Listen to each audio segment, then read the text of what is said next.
செம்மணி சிந்துபாத்தி மனித புதகுழியின் 31ஆம் நாள் 3ஆம் கட்டத்தின் வழக்கு இன்று கௌரவ லெனின்குமார் அவர்கள் முன்னிலையில் 8:30க்கு ஆரம்பிக்கப்பட்டது. அதனைத் தொடர்ந்து இந்த அகழ்வுப்பணி நடைபெற்றது. புதிதாக 7 மனித எண்பு தொகுதிகள் அடையாளப்படுத்தப்பட்டு மொத்தமாக 412 மனித எண்பு தொகுதிகள் இதுவரை செம்மணி மனித புதகுழியில் அடையாளப்படுத்தப்பட்டிருக்கின்றன. அதே நேரம் அவை சுத்தப்படுத்தப்பட்டு இன்று 13 மனித எண்பு தொகுதிகள் அகழ்ந்தெடுக்கப்பட்டு மொத்தமாக 390 மனித எண்பு தொகுதிகள் இதுவரை அகழ்ந்தெடுக்கப்பட்டு நீதிமன்ற கட்டுக்காவலில் பாரப்படுத்தப்பட்டு சட்ட வைத்திய அதிகாரியின் பொறுப்பில் ஒப்படைக்கப்பட்டிருக்கின்றது. அதே நேரம் இன்று எதுவித பிற சான்று பொருட்களும் அடையாளப்படுத்தப்படவில்லை. இன்று அடையாளப்படுத்தப்பட்ட மனித எண்பு தொகுதிகள் 3 ஒரே நேரில் புதைக்கப்பட்டவாறு காணப்படுகின்றது. மீண்டும் இந்த 3ஆம் கட்டத்தின் 32ஆம் நாள் அகழ்வுப்பணி நாளை நடைபெறும்.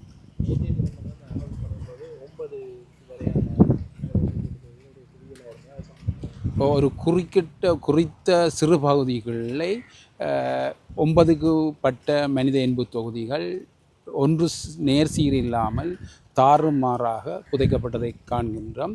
அது இன்னும் அகழ்ந்தெடுக்கப்படவில்லை. அது நாளை அகழ்ந்தெடுக்கப்படும். அகழ்ந்தெடுக்கப்படும் போது ஏதாவது புறப்பொருட்கள் இருக்கின்றதா என்ற விடயங்களை நாளை கூறக்கூடியதாக இருக்கும். டிஎன்ஏ டெஸ்ட்கள் அதற்கான நடைமுறைகள் அதற்கான பொறிமுறைகள் ஆரம்பிக்கப்பட்டிருக்கின்றன. மக்களுடைய டிஎன்ஏ டெஸ்ட் அல்வுக்கு அடுத்த கட்ட நடவடிக்கைகள் வெளியிலே நடக்கின்றது தெளிவுபடுத்த டிஎன்ஏ ஆய்வுகள் என்பது இங்கே விஜயம் செய்த நிதியமைச்சரும் அது சம்பந்தமாக பிரசாபித்திருந்ததை அறிகின்றோம். ஆனால் இங்கு அகழ்வுப்பணி மட்டும் நடைபெறுகின்றது. ஆய்வின் போது சட்ட வைத்திய அதிகாரியினால் இறப்புக்கான காரணம் பால், வயது போன்ற விடயங்களை கூறக்கூடியதாக இருக்கும்.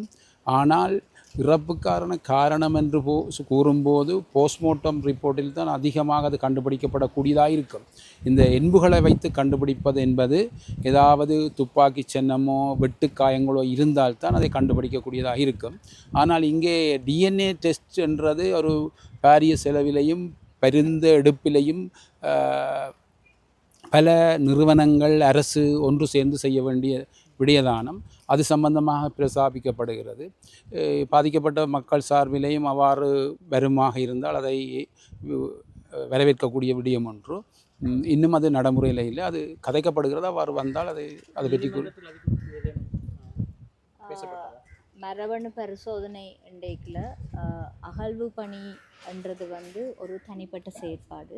உங்களுக்கு ஏற்கனவே தெரியும், கொக்கு தொடுவாய் மனித புதைகுழி ஏற்கனவே தயாரிக்கப்பட்ட வரைவு ஸ்டாண்டர்ட் ஆப்ரேஷனல் ப்ரொசீஜர் அடிப்படையாக வச்சு தான் அந்த அகழ்வு பணி நடந்தது.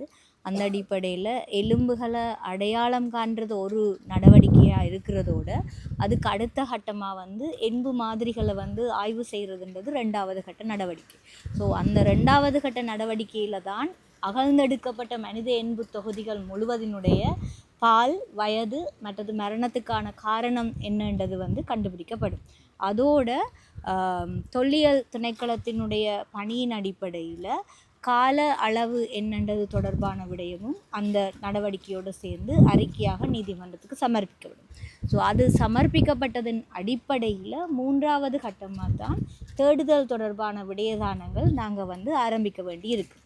அந்த தேடுதல் தொடர்பான விடயதானங்கள் ஆரம்பிக்கல யாராவது உறவினர்கள் தங்களுடைய உறவினர்கள் காணாமல் போனதாக அல்லது கைது செய்யப்பட்டதுக்கு பிறகு அவர்களுடைய இருப்பிடம் என்னன்றது தொடர்பாக எதுவுமே தெரியாத நிலையில் இருக்கிற குறித்த காலப்பகுதியோடு ஒட்டினதாக இருந்த காலப்பகுதியில் காணாமல் போனவர்கள் தொடர்பாக அல்லது கைது செய்யப்பட்ட அவர்களுடைய இருப்பிடம் தெரியாது என்று சொல்லப்பட்டவர்கள் தொடர்பான விடயத்தில் அந்த அவர்களினுடைய மரபணு தொடர்பான ஆய்வுகளுக்குரிய மாதிரிகளை தெரிவு செய்ய வேண்டிய தேவைப்பாடு இருக்குது. ஸோ கொக்கு தொடுவாயிலையும் அந்த விடயம் தொடர்பான நடவடிக்கைகள் நீதிமன்றத்தில் முன்னெடுக்கப்பட்டு தற்போது மட்டும் உறவினர்களை அது தொடர்பான விடயத்தை அறிக்கையிடும்படி நீதிமன்றத்துக்கு சரி, காணாமல் போனவர்கள் தொடர்பாக அலுவலகத்துக்கு சரி, அது தொடர்பாக மண்டல முன்றையாளர் சட்டத்தரணிகள் மூலமாக சரி முன்னிலையாகும்படி சொல்லப்பட்டிருக்கு. ஸோ அந்த வழக்கினுடைய அடிப்படை நடவடிக்கைகளை நாங்கள் முன்னுதாரணமாக வச்சுத்தான் நாட்டில் இருக்கிற ஏனைய புதைகுழி தொடர்பான வழக்குகள் தொடர்பான பிரச்சனைகளையும் கையாள வேண்டும் சொல்லின்ற ஒரு நிர்ணயம் வந்து, அதாவது நல்ல ஒரு கற்றுக்கொண்ட பாடம் என்ற அடிப்படையில் இருக்குது. இதுதான் கூடுதலாக வந்து சர்வதேச ரீதியிலையும் பின்பற்றப்படுகின்ற ஒரு விஷயம்.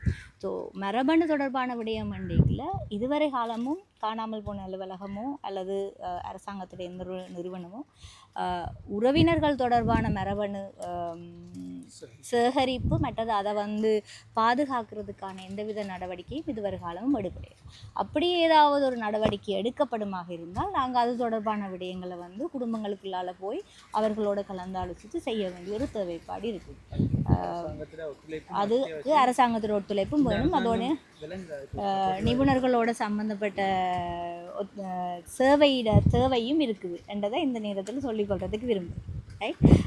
இது தொடர்பாக மேலதிகமாக என்ன செய்யணும் செய்யக்கூடாதுன்றது வந்து நீதிமன்றத்தோடு சேர்ந்து அகழ்வு பணியில் பணியாற்றுகிற நிபுணர்களும் தான் தங்களுடைய கருத்துக்களையும் நடவடிமுறைகளையும் நீதிமன்றத்துக்கு தெரிவிக்க வேண்டியிருக்கு. நீதிமன்றம் ஒரு தீர்மானத்துக்கு வாரது.